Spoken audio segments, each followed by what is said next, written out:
What's up, guys? My name is Zach, and today I am driving a 1978 Ford Fiesta. Up front is a 1.6 liter inline four, and down below is a 4-speed manual transmission. Now, I am super excited to be driving this here Ford Fiesta for a couple of reasons. First of all, I've never driven a Fiesta this old, so I'm excited to get into that. But also, it's a pretty important car when it comes to Ford, when it comes to hatchbacks, and just compacts at all. So, let's get into it. But before we do, I just got a thumbs up. But before we get on to anything else, I do have a website, zackpradle.com, where you can buy stickers and other merchandise when it becomes available. You can also submit your own vehicle to be reviewed by me through a quick and easy submission form, and you get a video of your car just like this video right now.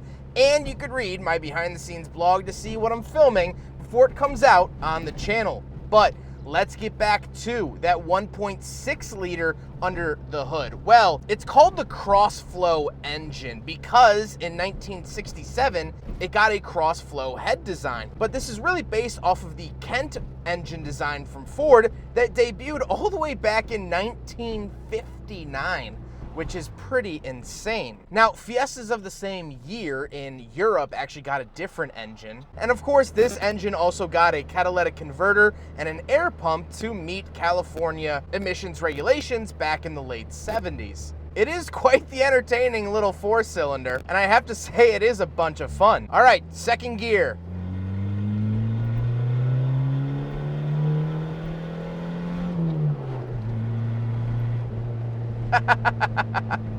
It's small but mighty. It feels fast. And that's all you have to really worry about. You look down and you're not really breaking the speed limit, but it's sort of has that little punchy guy. Oi, bruv. Pooh! You know? I love that. I really, really do. Woo! Listen to her howl. Now, paired to that 4-cylinder is a 4-speed manual transmission, and that's actually the only transmission that was offered here in the Ford Fiesta in the late 70s. Last but not least, of course, the Fiesta is front-wheel drive. So with that out of the way, let's talk about the interior. Well, in front of me, I have a couple of gauges. On the left is my speedometer. In the center are my warning lights, as well as my fuel and coolant temperature. And off to the right is the tachometer. This was special for the Sport model of the Fiesta. It actually ended up getting a tachometer. Now, the Sport was the second to highest trim level. There was the Base, the Decor, the Sport, and then the Ghia. Now, Ghia was actually named after the design company that helped make this car. It's an Italian subsidiary of Ford, and so that's why the top trim was named Ghia. The steering wheel just says Fiesta on it. I don't get any airbag or even horn buttons. The horn is actually off to the left on a stalk. Kind of interesting there. Off to the left, I don't really have anything. I have a little climate control vent, a little cubby, and that's it. On the door, you will find the crank and latch to get in and out, and again, that's it. This car is very basic. Moving into the center, because it is a 70s car and doesn't have any airbags or anything like that, I get this giant shelf, but up above the shelf, I actually have this little tab. No, it's not an ashtray, although that's what I first thought being in a 70s car. It's actually the heater vent. Pops up with this little tab. I found that very, very interesting and kind of funny. But moving down below that, we do have our climate control options. Now, I do have heat and fan speed and things like that. However, I do not have air conditioning, which is fine. It was a budget vehicle. That's cool. But under the hood, it actually says this vehicle is not equipped. I forget the exact wording off the top of my head, but look at this sticker. I find that hilarious. Continuing with the interior, however, after that sticker, I do have a cigarette lighter, an ashtray, hazard switch, rear defrost and rear wiper off to the left, and things like that. I also do have an aftermarket radio because, well, this wasn't outfitted with one originally. And then we have the shifter. The shifter is pretty tall and it's pretty stiff. It is a cable-driven clutch, and it has a rather rigid shifter feel. So, does it drive like a modern Fiesta? Not quite, but that's okay. Then I do get a handbrake down in the center, meaning I actually don't get any cup holders here in the 1978 Ford Fiesta, to be expected. However, unfortunately, that means that I have to fail it at the big friggin' bottle test. Now we gotta talk about the seats. The seats are so unapologetically 70s. I love the look of them. I love the feel of them. They actually are pretty comfortable for an economy basic vehicle. I'm not hurting my back. I'm not stressing too much about them. And I really, really enjoy that. However, speaking of seats, we do have back seats. So let's go do a back seat review. Let's get in the back here of the Ford Fiesta. Move my equipment over. Terrible camera angle. All right, so we're in the back of the 1978 Ford Fiesta, and not really great back here. However, being a full-size adult, when the seatbelt isn't stabbing into me, I can put the seat back normally. I can actually sit back here like a normal full-grown adult and actually be fine. That's what I love about older economy cars, is that, yeah, they didn't really have crash safety, but they were spacious. You could fit a family of 4 in here and go to the movies, go to the store, whatever it might be. That's really, really cool to me that I can actually fit back here. I fit back here better than a modern BMW 3 Series. Something to think about. But, however, speaking of space, let's go hop around the back and take a quick look at the trunk and cargo space. All right, so we're on the back of the 78 Fiesta, and 2 things I want to note. First of all, we do have 2 keys, but not like traditional other American cars. So the ignition key actually works both in the ignition and on the trunk, which is fantastic.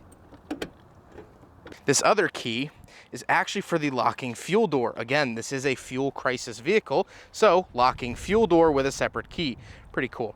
Once we are back here, we do get this nice privacy shelf. Really, really like that. However, we do have a decent amount of space, what I would expect out of like a Mitsubishi Mirage or any other modern compact car. This here, however, is something that is really, really cool that the owners left me. So this is the original window sticker for this car. And you can see the stripes, suspension, everything here, all said and done, was $5,079 for this brand new car. That is really cool. 34 miles to the gallon city, 46 miles to the gallon highway. Now, this was before they adjusted how they measure it, I believe in like 97 or early 2000s. But still, pretty freaking cool to see this old piece of history. Really, really love that. But the actual trunk space of the Fiesta, pretty decent for the vehicle it was. Now we gotta talk about the looks, and of course this car is just phenomenal looking. I love it. I love the stripe down the side. I love the gold steel wheels that Al and Matt did. I love the look of this little thing. I think it's fantastic. It's cute. It's adorable. You just kind of want to hug it. Like, I want a plush version of this car to sleep with at night. I just find it so cute. But with it being super cute, let's get on to my final thoughts. What do I think finally driving a very first gen Ford Fiesta? Well, as I said at the top of the video, this was a very, very important car. This was Ford's really second subcompact here in the US. The Ford Pinto was the very first one.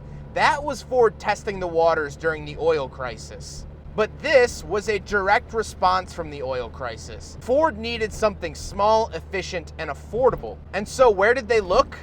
They looked at their European division. You see, Europe has always had oil crises. If there's not an oil crisis going on in Europe, they're probably at war, or there's probably a famine on.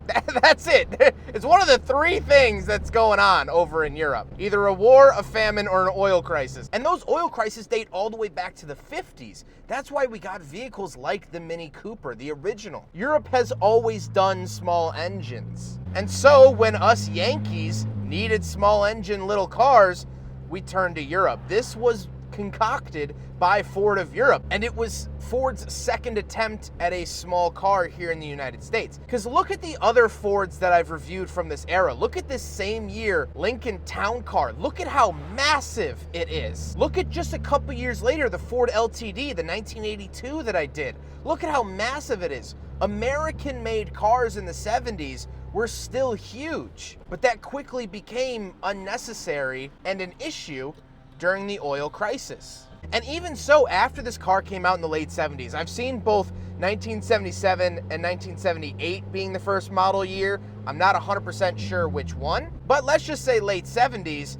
they killed this car in 1980. in favor of the Escort. So Ford was still trying to figure out what the heck it wanted to sell and what the American people wanted here in America. This car didn't sell terribly. They sold 60,000 of them this year alone in 1978, but they were just trying to figure things out.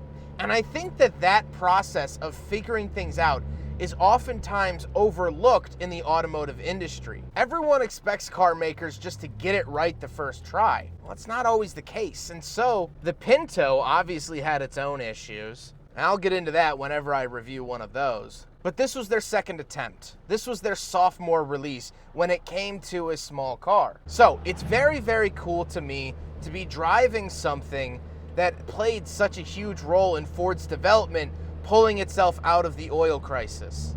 Without this car, we probably wouldn't have the Ford Festiva of the 90s, of which I love, and I've reviewed in almost the same color. Without this car, we might not have vehicles like the Fiesta ST that came later, which was a fantastic performance car.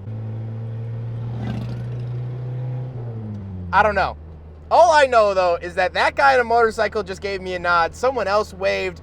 Everyone's been smiling seeing this car, and that's what I love. That's what I love about cars. This is a shared experience, not only a history lesson, but really, truly a car of the people, and I love that. Huge thank you to Al and Matt from Wisco Shenanigans. Please go check out their YouTube channel. They are always doing some type of shenanigans, some fun stuff. They have tons and tons of cool vehicles. I've reviewed a bunch of cars from them before. The Subaru Brat, the Postal Jeep, and I'm sure plenty more to come. They have been absolutely awesome. They're huge supporters, and I can't thank them enough. But I hope you guys enjoyed the video. Don't forget to rate the video, comment on the video, and subscribe if you really liked it. Take care, guys.